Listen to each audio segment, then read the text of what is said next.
I'm gonna say something that I'm not allowed to say. But I gotta be real. I don't believe these motherfuckers. I don't believe these motherfuckers either. Hi, my name is Nevitz, aka the Gutter Monkey, and today I want to talk about Michael Jackson, cognitive malfunctions, and the HBO documentary Leaving Neverland that's highlighted these two topics in a pretty big way. This documentary, of course, being the supposedly true story about how these two guys were molested by Michael Jackson. Original. Now, while I didn't grow up as a particularly big fan of Michael Jackson, I've grown up to find his life to be very fascinating in a mysterious Howard Hughes type of what the hell's up with this guy sort of way, you know? So when I found out that this documentary was coming along, I was pretty keen on seeing it, especially from HBO. They always make good stuff. But by the time the movie came along, I found out it was 4 hours long, and from what I understood, it wasn't unearthing any kind of new information about Michael Jackson, and it was only talking about those accusations, so I kind of put it off, and then I ended up putting it off for so long that I just kind of forgot it existed, really. That is, until Dave Chappelle came along with the Netflix stand-up special, which we saw a clip of, where he had the audacity to give an opinion and make a joke in America in 2019. How dare he? The internet, always there to thankfully remind us that only some opinions matter and jokes should never be allowed about anything, predictably blew up. Well, now I had to see it, didn't I? And so I did. And right after I did, I see on the news that this documentary won an Emmy Award for Best something or another. Something documentary related, I'm sure. But look at this article here, where director Dan Reed fires back at Dave Chappelle. That's him right here, the director, Dan Reed. He kind of reminds me of that guy Jigsaw from the Saw movies, so you think? I mean, not the little puppet doll thing, but like the guy with the disease or whatever he had. Anyway, he said, well, he's British, I think. I don't think Dave Chappelle was very funny or clever to do what he said. You know, mocking kids who were raped by famous people. It's like, is that funny? You ever laugh? Now look, as far as mocking people goes, people are divided on this, and you're never gonna win with that. I mean, what are you gonna do? You're not gonna change anybody's mind on that. Anyway, that's not what I wanted to talk about here. That's a whole other topic for a whole other something. What caught me was that Jigsaw here, he was directly saying that a famous person raped these kids. There was no doubt in that sentence. And I'm seeing sentiments like this echoed all over the place. Remember that kid from Degrassi? Apparently he stopped performing some Michael Jackson related songs, or I don't know what Michael Jackson's relationship was with this guy's songs, but presumably he did so because of the claims that Leaving Neverland made. Instantly believed the documentary. The Simpsons creators removed that classic Michael Jackson episode where they find a big fat white guy in a crazy house who claims he's Michael Jackson. They removed that from circulation because, and I quote, "There are a lot of great memories we have wrapped up in that one, and this certainly doesn't allow them to remain." This certainly doesn't allow them to remain. What is this? This is two guys telling us something is true. This is a documentary assuring us that what these guys said is true. Ask the documentary, how do you know what these guys said is true? The documentary tells you, well, because they said so. What? This is circular reasoning 101, people. They're supporting what they're saying with the evidence of, because I said it. Does no one see the problem with that? No, but do you believe those guys? I don't see any reason not to believe him, honestly. You don't see a reason not to believe. I honestly don't think people understand that this is not how decisions are supposed to be made. If I told you I could just pop out some wings and fly away right now, the rational move isn't to just believe me until someone gives you a reason not to. That's absurd. Extraordinary claims require truly extraordinary evidence. The person making the claim is the one who's required to give you the evidence to believe them. They're the one wanting something. They're the one wanting you to change your whole perspective of things. The burden of proof is on them. That's just how it's like that way. It's like that for a reason. Now, could these accusers in Leaving Neverland be telling the truth? Sure, why not? But equally likely, they could be lying. You have to factor that possibility in when you don't know. But it seems to me that everyone has just jumped right on the idea of believing them. And I don't quite understand completely why. Because we always need to remain skeptical of a claim before we jump into believing it. Especially claims that can hurt people and their reputations in such an extreme way. Calling someone a child molester is no small thing. So always remain skeptical. And this skepticism should be heightened by the very fact that in making these claims, the accusers are getting publicity out the wazoo. They're getting to schmooze with celebrities, go to fancy places, be on TV all over the place, and get patted on the back and told how brave they are left and right. However many haters they get from doing something like this, which some people may claim that would be a reason for them not to do it. I assure you, no matter how much hate they're getting from Michael Jackson fans, they're getting equal amounts or more love and praise from people who already thought Michael Jackson was a pedophile. And that's more praise and love than these people have gotten in their entire lives. Now, if all the cool things they're getting to experience and all the publicity they're getting wasn't enough of an incentive to possibly lie, you have to remember that they have a chance at becoming instant multi-millionaires if they won their lawsuits. Think about that. Multi-millionaires. Aside from maybe just like love, sex, revenge, and power, fame, money, and just plain old attention are like 3 of the most common incentives for everything. Don't underestimate what lengths people will go through to achieve these things. Mass shooters. Most of these guys would have probably just killed themselves, but instead they decide to take out giant groups of people so that they can get at least a moment in the spotlight. Buying followers and subscribers for social networking sites is a common thing people do. It's never growing business. Even a lot of celebrities do it. They're already famous. If you watch almost any YouTube video, they beg you to subscribe, like, or comment on everything they do. And they'll do some pretty weird and sometimes very dangerous stuff to get our views. This one actually shot her boyfriend and killed him by accident. Why are you going to use a gun? Why? Because we want more viewers. There's constantly increasing evidence that social media might be raising the suicide rates for people. Pew Research even shows that fame is the #1 goal that most people these days have. Why? We've all been raised on television to believe that one day we'll all be millionaires and movie gods and rock stars, but we won't. We've been accidentally bred that way.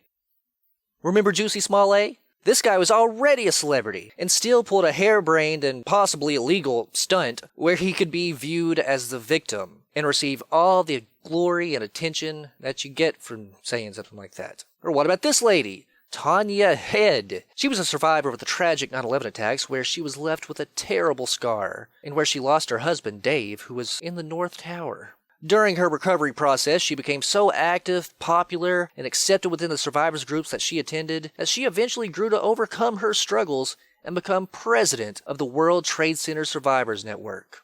It's a very beautiful story. A beautiful story that she completely made up. We found out 7 years later that not only was she not anywhere near the towers, but she wasn't even in New York City on September 11th, 2001. She wasn't even in America during that time. Her scar was from a car accident, and her husband, Dave, apparently never even existed. Then there's that guy who faked the Howard Hughes autobiography because he thought Hughes was too much of a recluse to come out and call him out on it. And don't even get me started on the previously loving families of lottery winners who, once they saw that a potential inheritance of millions was in their future, proceeded to become murderers. For money or fame, people will do absolutely anything. Sadly, all this stuff is really normal. People are greedy, awful, desperate creatures. And they're painfully aware of a once-in-a-lifetime opportunity when it's staring them in the face. And Michael Jackson was definitely a once-in-a-lifetime opportunity. Even in his death, he's richer than ever. And seeing that he is dead, he wouldn't be putting up much of a fight when it comes to lawsuits. Alive or dead, though, he might just settle with you. Out of court. After all, several $1 million is just a drop in the bucket for people like this. So if you could just pay a few bucks to the people who are about to accuse you ahead of time, why not do it? You know? And a few bucks is basically all that money was to them.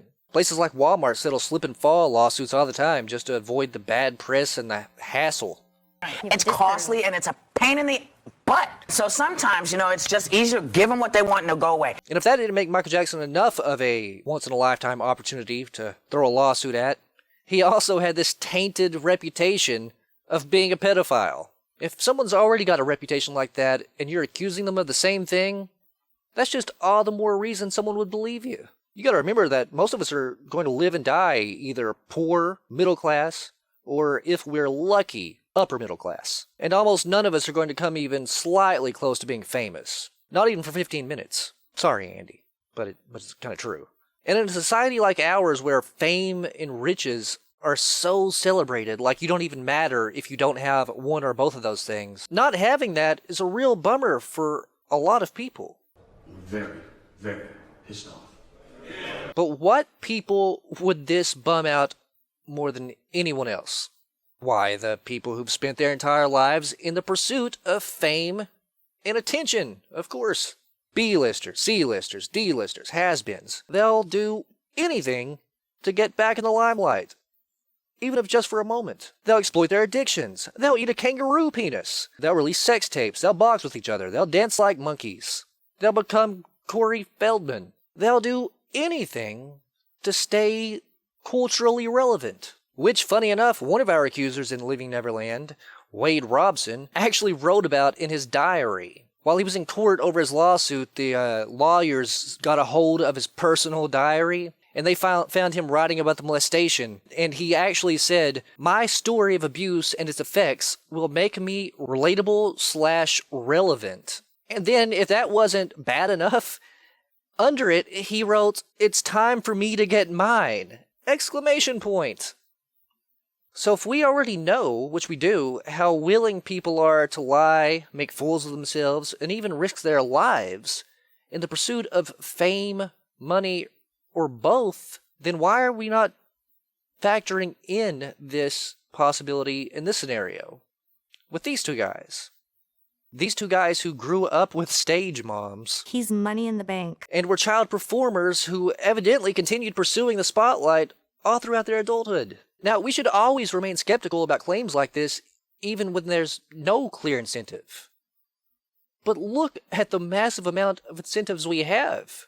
If we are not able to ask skeptical questions, to interrogate those who tell us that something is true, then we're up for grabs for the next charlatan, political or religious, who comes ambling along. This moment transcends Michael Jackson. It is much bigger than any one person.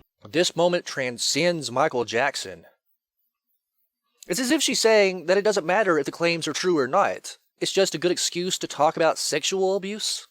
A topic that she's apparently been gung-ho about for a long time, I guess. But can you imagine if somebody made an accusatory documentary like this about your parents, or her parents, maybe? And when she had the nerve to complain to them about it, they just condescendingly looked at her and explained, "Oh, honey, that's besides the point. Let's look at the bigger picture. That child abuse is bad." No, it's not just about the bigger picture. It's about Michael Jackson. I've seen the documentary. It's about a person that you're publicly accusing of one of the most horrendous things imaginable, without any evidence. We're supposed to just let that go because the story of the documentary did a good job of giving an example of something that you like talking about? That's lunacy. Bringing awareness to things is definitely good, and sexual abuse is certainly bad, especially when it comes to children. But we don't start throwing people under the bus, potentially innocent people under the bus, for a good cause. I'm sure the high-profile nature helps bring more eyes and ears to the topic, but that doesn't justify it. That doesn't make it okay. It's as if some people just want this to be true. Oprah and that bald guy from ER being two of them, obviously. Because if it is true, then isn't that great for them? Because it's a topic that they're already emotionally invested in already. It would help their case if it's true. I mean, this is a celebrity who would have done the abuse. And not just any celebrity, but the biggest celebrity. Everyone would be looking at this. Everyone would be talking about this. What better exposure could you ask for? Take me, for instance. I'm an atheist. And I personally just my own opinion, I do not like religion whatsoever. I think the world would be better off without it. I know a lot of people disagree with that, and that's fine. I hold no animosity towards you. I promise. But think about how great it would be for me if a very famous person committed a horrible crime because of religion. How much I could point at that because everyone's looking at it and say, hey, look at how much this proves me right. I might be more likely to believe this thing because I'm already invested in what it could mean for me. Now, that doesn't mean that I would morally want such a thing to happen. I don't want a terrible thing to happen at the hands of a religious person. I don't want terrible things to happen at all. But the fact that it helps my case would mean that part of me would revel in that a bit. Just naturally, I wouldn't be able to help it. And that seems to be happening here as well. And this is a thing that's common with just regular people watching this as well, in my opinion. Just cruise through some of the comments of some place online where people are defending this documentary and check out how many times someone comments on how relatable it is to their own story of sexual abuse. Or how many sentences start with the phrase, as a survivor of sexual abuse myself, something, something, something, as if being a victim of abuse gives you some sort of better insight into the validity of this particular case. Your story of abuse is terrible, and it should have never happened. But you're still just as dumb as I am. You don't have better insight on the life of Michael Jackson because of it. You know what? I'm going to let my boy Sam Harris explain this in a little bit better detail than I ever could. I might have to speed his voice up a little bit, though, because he talks super slow. The nature of any argument is that its validity doesn't depend on who you are. That's why a good argument should be accepted by others, no matter who they are. So, in the case of vaccines causing autism, you don't get to say, as a parent of a child with autism, I believe X, Y, and Z. Whatever is true about the biological basis of autism can't depend on who you are. And who you are in this case is probably adding a level of emotional engagement with the issue, which would be totally understandable, but would also be unlikely to lead you to think about it more clearly. The facts are whatever they are. And it's not an accident that being disinterested, not uninterested, but disinterested, that is not being emotionally engaged, usually improves a person's ability to reason about the facts. Now, he was giving anti-vaxxers there as an example for a bigger point that your personal experiences, regardless of how awful they are, not only don't matter in regards to a topic like this, but your emotional investment actually can cloud your judgment and make you even more, potentially more wrong and biased. As an atheist, I might far too often try to associate religion as the cause of something bad that happens. As an African American, you might far too often try to attribute racism in places where it actually doesn't belong. As a homosexual, you'll try to look for homophobia too much. And as a survivor of sexual abuse, you might be a bit too eager to believe every accuser that comes along. Now, one of the other biggest things that I keep seeing people who support these men in this documentary, one of the things I keep seeing them say a lot in a defense is that the Michael Jackson fans, they're just too emotionally invested in Michael Jackson to listen to him, or to listen to them, to listen to their facts, their truth. They think that people who are big fans of Michael Jackson are just going to believe him no matter what, or be on his side no matter what. Which, even if Michael Jackson was guilty, that might be true. Sure. A lot of people probably would support him no matter what. Unless, like a sex tape came out or something. That would probably persuade some people. But regardless of how crazy, overly devoted, or obsessed a Michael Jackson fan may or may not be, it doesn't matter when what's coming out of their face is a fact. Their feelings and personal bias does not change the fact that these men making the accusations have no evidence whatsoever to back up what they're saying. It doesn't matter how crazy the person is who's saying a fact. When they say it, it's still a fact. And the fact is that these two guys can't back up anything they're saying. There's incentives for them to lie. And if you want to do a deep dive of it, there's a whole bunch of inconsistencies in their stories as well. But anyway, here's a conversation I found that gives a pretty good example of this from the H3 podcast. Is it H3 or he? If it's he, that's kind of ironic, isn't it? He. It's like the thing Michael Jackson did all the time. But those that are talking about it are brutally, viciously attacking anyone who's speaking in support of the documentary. And I thought, like, man, I'm in crazy world. But I was just surprised by that he had so much sway and pull, and people cared so deeply about him still to this day. So it is a testament. First, it almost is a testament to the fact that the world has been groomed. He has this army of people that can see no wrong in him. You see, and Oprah said something kind of similar to this as well when she was condescending to the audience about how we shouldn't let how much we like Michael Jackson get in the way of the facts, which, as I implied earlier, is a very valid statement. But the thing is, though, there were no facts. And if you try to tell people that there was no facts, there was no evidence, that it was just these guys saying something happened, it always goes right back to the same thing. Oh, you're the crazy Michael Jackson fan. You're too blinded by his celebrity to see the truth.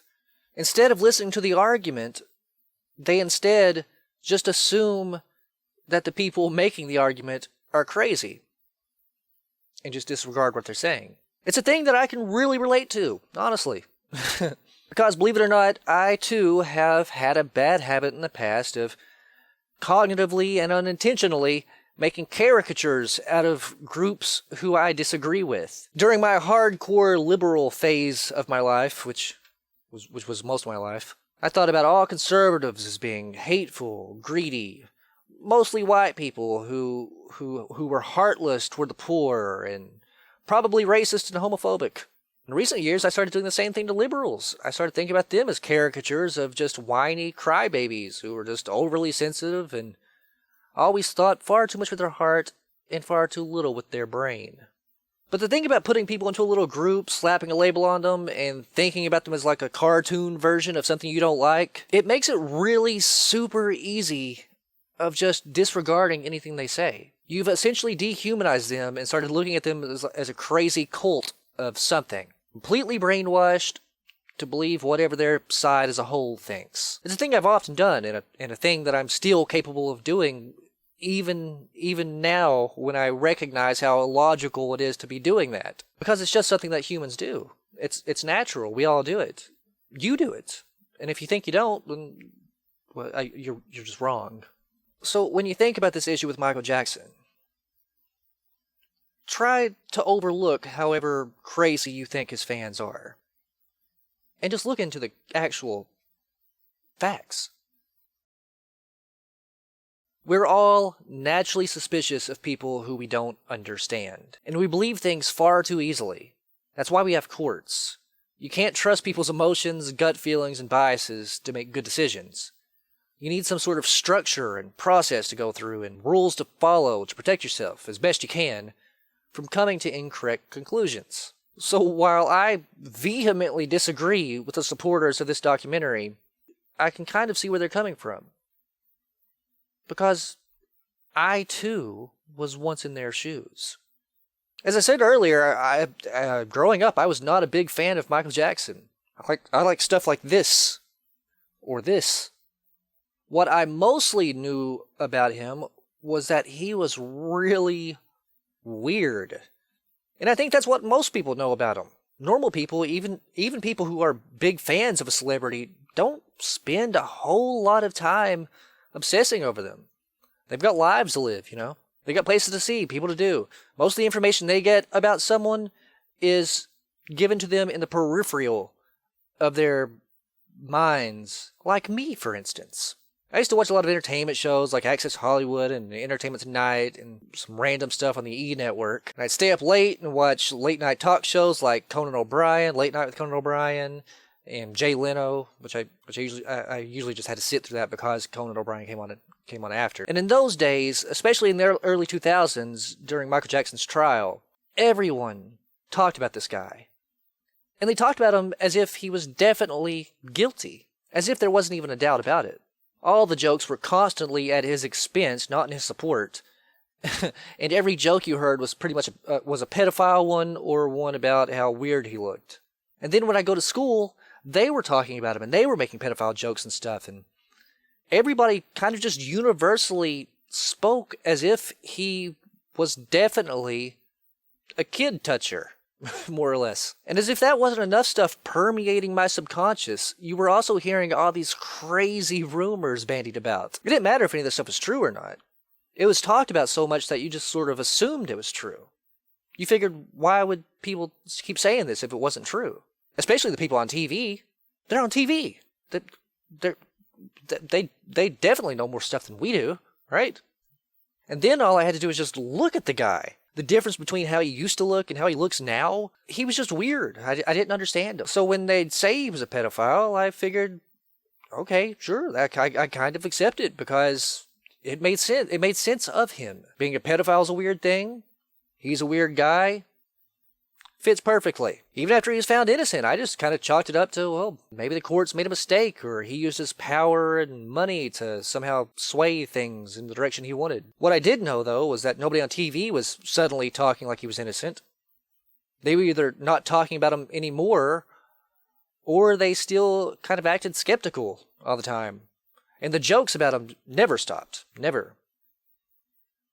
To this day, they haven't stopped. It wasn't until years later, after he died, and the entire world would just not shut up about him, that my curiosity finally got sparked enough to be like, all right, I'm going to go and look into this stuff a little bit. So I did. And I just did one thing at a time about stuff that I've always been sort of curious about, I guess. Like, what's up with this? What's up with his skin? Did he bleach his skin? Why is his voice always so high-pitched? Was he castrated? How many times was he accused of child abuse anyway? And what was the details to all of these random rumors I'd hear all the time? There were so many. Anyway, by the time I finished up all that research, I was left completely shocked at how much stuff about this man was either blown out of proportion or just complete lies. It was amazing. I couldn't believe how much the media, the news, distorted the truth. To this day, I think that might have been just a pivotal moment in my life about how I look at media. Like, I remember specifically hearing that they found child pornography in Michael Jackson's house. I heard that. But the child pornography they found? It was literally just some artsy-fartsy books that just happened to have a few naked kids in them. I can already hear what you're saying. Happen to have a few naked kids? Well, how could you say that like it's just nothing? Just stop. You literally see painted versions of stuff like this all the time. And it wasn't even that many books like this either. It was like 3 or 4 or something like that. Out of literally 1 million books. And one of them was apparently a gift from a fan. Her name was Rhonda. She signed the book saying that she gave it to him. And then there was the stuff that I'd never heard about before. Like, apparently he had a gigantic collection of just normal porn. Heterosexual porn. Nowadays, when people bring that sort of stuff up, and they did this on the documentary also, they try to say that, that heterosexual porn was just for grooming purposes. Like, he showed it to the boys to, like, I guess turn them on first and get them in the mood. But we're expected to believe that Michael Jackson was using all of this heterosexual porn, that it was a ton of it. We're supposed to believe that he was using all of that just to turn the boys on. Meanwhile, for his own personal collection, he got off to just 3 artsy-fartsy books from the 1960s. That would be like me having a collection of hundreds of Playgirl magazines just to help me seduce women. Meanwhile, in my personal stash, I'm just using National Geographic and Sears catalogs. Then I'd hear one thing after another about him having kids in his bedroom. And then I'd start thinking, well, geez. I tried to put myself in that situation and be like, well, what if I had kids in my bedroom? I can't imagine how weird that would be. Come to find out, this guy's bedroom is 2 stories tall and is literally bigger than my entire house. But then I'm like, well, yeah, all right, but why would he have so many kids at his house in the first place? Why would someone do that? Then I start thinking about the context of it more. This wasn't just a normal house. It wasn't even where he regularly stayed. It was literally an amusement park that he built for children. He gave it his own Six Flags type of name, Neverland. Because it's for kids. Get it? It was like a charity thing he was doing. It's for everybody. We have handicapped kids with cancer, terminally ill children, leukemia kids, Make-A-Wish Foundation, Dream Street. We've been doing this for like over 9, 10, 11 years. Wow. Yeah, and I did it before at my mother's house in Encino. We never wave a flag. We never try to get press for it. I do it quietly. You know? Right, absolutely. We've helped. By the busloads they come, and we don't allow cameras or videos, but I do it quietly because real charity is from the heart, you know. Yeah. And then I get all of that put into context with all the other charity stuff he was doing. It wasn't like one of those things where he gives to an organization once a month and that's it, or the occasional live stream that a YouTuber does. This guy seemed to live and breathe for charity. He seemed obsessed with it. It was to a bizarre extent, which is a very important thing to keep in mind when thinking about Michael Jackson, I believe. He was constantly heading out to children's hospitals while he was on tour. He was listed in the Guinness Book of World Records as being the pop star who gave to the most charities. And then you hear about all these stories about all this altruistic stuff that he was doing that nobody even knew about. In Neverland, he also apparently had this big movie theater built, where he specifically had rooms built to put in hospital beds so that sick kids who were stuck in bed could join with watching stuff on the big screen with everyone else. They actually mentioned that room in the Leaving Neverland documentary, by the way. They implied that it was some sort of perverted version of a skybox or a champagne room. And this charity stuff was even infused in his actual music that everyone knows. Beat It was about avoiding getting into fistfights. Bad was about pretty much the same thing. Man in the Mirror was about how if you want to make the world a better place, you've got to do your part. You know, the man in the mirror. Get it? It's yourself. Black or White was about everyone being equal and race not mattering. Heal the World. Well, that one's obvious. And he almost didn't even release the video for Thriller because he was raised as Jehovah's Witness and they were worried that it promoted demonology. Seriously. Watch the video again. It starts with this warning. Now, you find out all this stuff, you see that his best friends were pretty much Hollywood's version of the Golden Girls. You watch candid footage of him where he's constantly acting like a silly, innocent kid. And then you listen to all these interviews where he's just talking to people and he's got the manners of a church pastor. When you put all of this stuff in context, it starts making you think, yeah, he was really weird. But he wasn't like John Wayne Gacy or Abducted in Plain Sight weird. He was more on a level of weird akin to Ned Flanders or Mother Teresa, assuming Ned Flanders or Mother Teresa had hit singles and a style that everyone latched onto. And speaking of that, isn't it so weird that all of these iconic songs that people thought were so cool and everything, they pretty much have the lyrics of a family-friendly Christian rock group. I don't know, that just seemed really weird to me. This guy was literally like the most square, cool person I've ever seen. He made Henry Winkler look like Sid Vicious. And yeah, it's weird. But that doesn't mean it's bad. So if you can manage to keep all this stuff in mind, him having all those kids around really doesn't seem that out of context for him. In fact, it seems perfectly fitting, because he wasn't normal. In a way, he actually seemed better than normal. Morally speaking, I mean, he seemed like one of the nicest people I've ever witnessed. What does sound like a bit of a stretch of the imagination is that this guy who was doing all of this nice and charitable stuff all the time is also molesting kids? Doesn't seem to add up, does it? The amusement park was supposed to just bait the kids in. All the charitable deeds were just a huge, elaborate ploy to cover up his true life's desire of molesting children. Frankly, it's kind of depressing that so many people think that that's a more likely scenario than him just being strangely altruistic. It's as if we're so unaccustomed to somebody being genuinely good that we're suspicious when it happens, and we start thinking, no, there's got to be something up to that. There's something shady about him. That's the go-to response we have to that. This is just an example of how motivated by paranoia and fear that we are, like we're naturally like that. Personally, I think it's evolutionary. Most bushes are probably just rustling because the wind's blowing them around. But occasionally, those things are moving because there's a vicious saber-toothed tiger hiding behind them. We as a species just naturally assume the tiger's always in the bush because, just in case, it's safer. It's safer to assume the worst. I think that's what we just do naturally. Our ancestors who kept statistics and probabilities in mind probably walked by these rustling bushes all the time without a worry because most of the time nothing's going to happen to you. But occasionally something did, and they became some very rational food, and their lineage of rationality ended right there.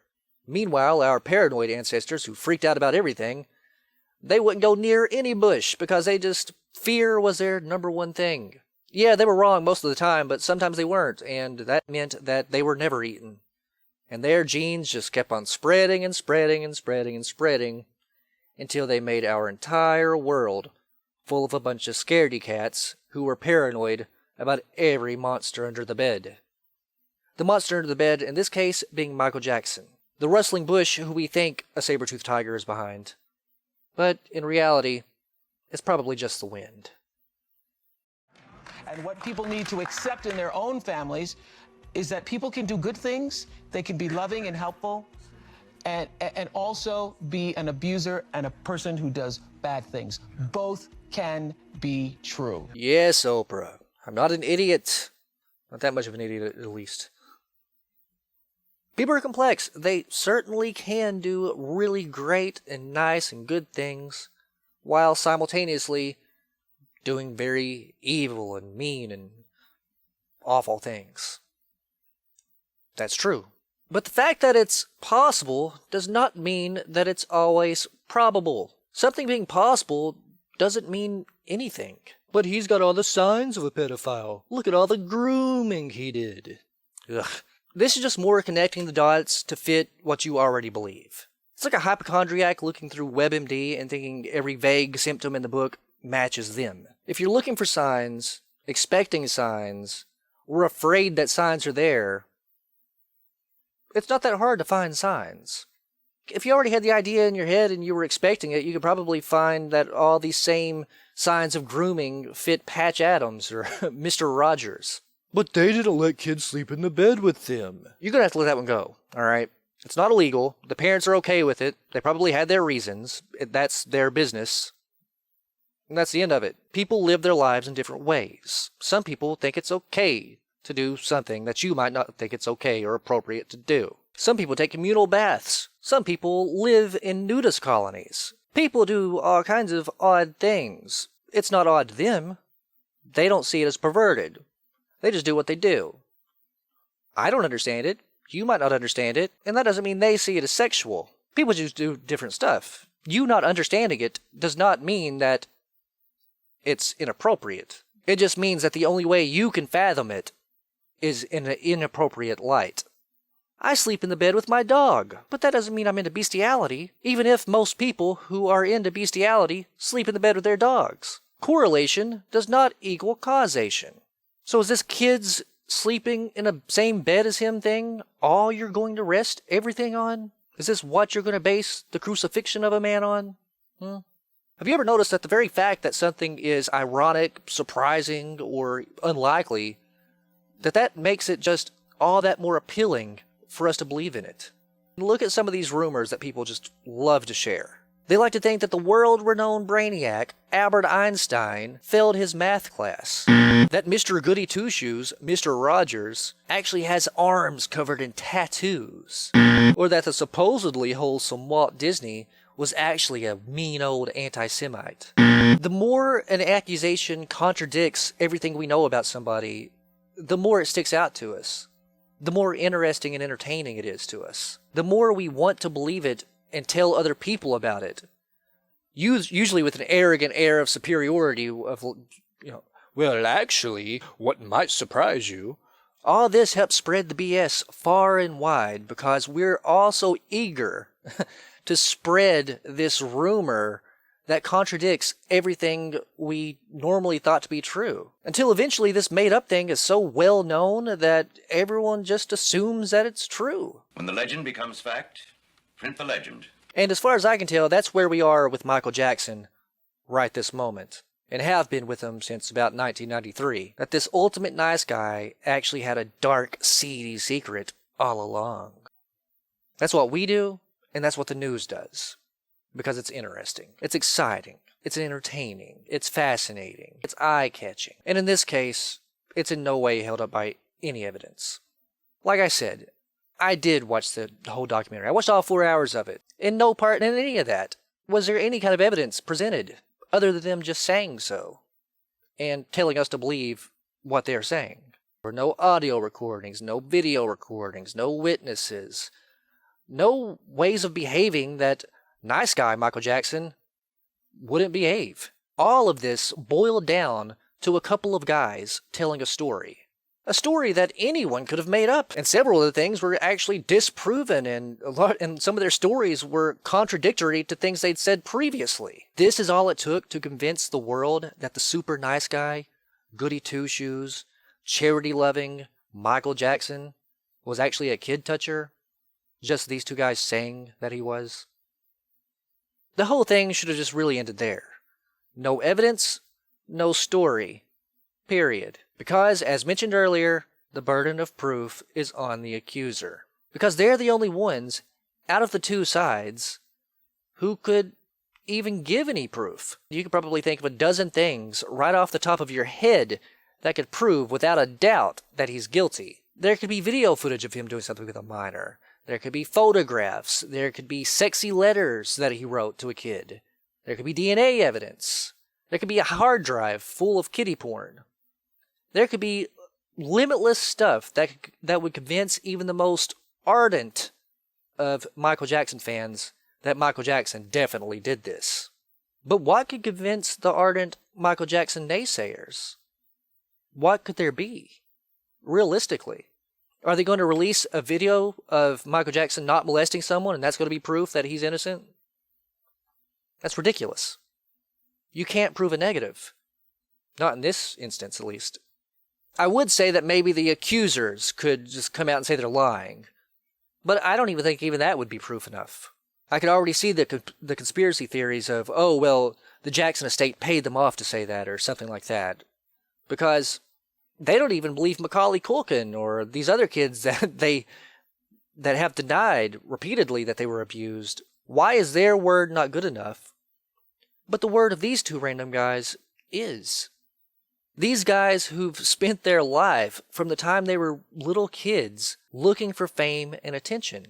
Since people are so keen on theorizing why Michael Jackson would hang around these two, I don't know why it's so out of the realm of possibility that maybe it's just because he knew what it was like to be a child performer. And maybe he thought he could help them enjoy their youth, help nurture their talents and get them better opportunities. Or I don't know, maybe just give them someone to relate to who's been through the same thing. Or vice versa, maybe he wanted someone to relate to him because he knows what it's like to be in that position.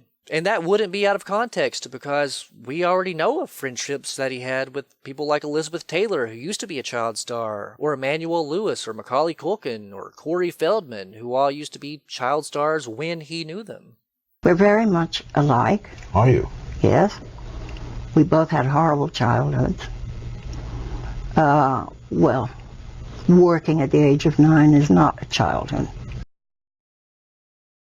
I think the most depressing part of all of this is that not only are we condemning a human being without evidence of doing the most awful thing that anybody could possibly do, and we're putting that label on him, is that what we do know about this guy is literally amazing.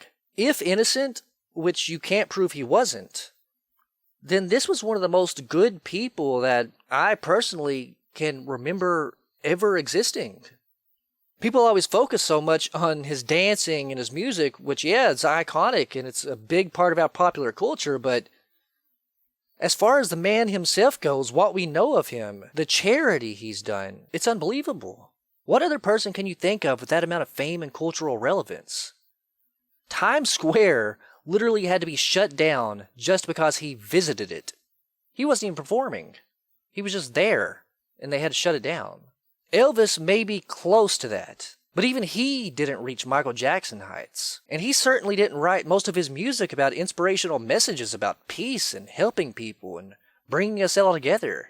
Elvis didn't spend his time, money, talent, and celebrity so abundantly on good causes. But these are things that we know for a fact that Michael Jackson did.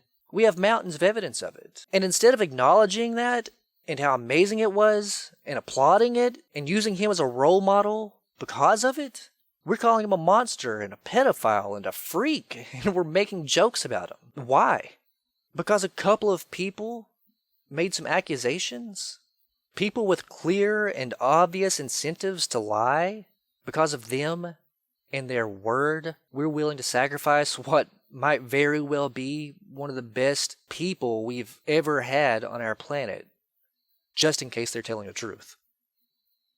But what if they're not? Think about that. Think about how heartbreaking that is. Think about what kind of monsters that makes us. I don't mean to make too grandiose of a comparison about it, but the closest thing I can think comparatively to this would be like the Romans crucifying Jesus. Now, I don't think there's a conspiracy against Michael Jackson, and I think most of the people who talk against him and support these guys have good intentions. In their hearts, they mean well.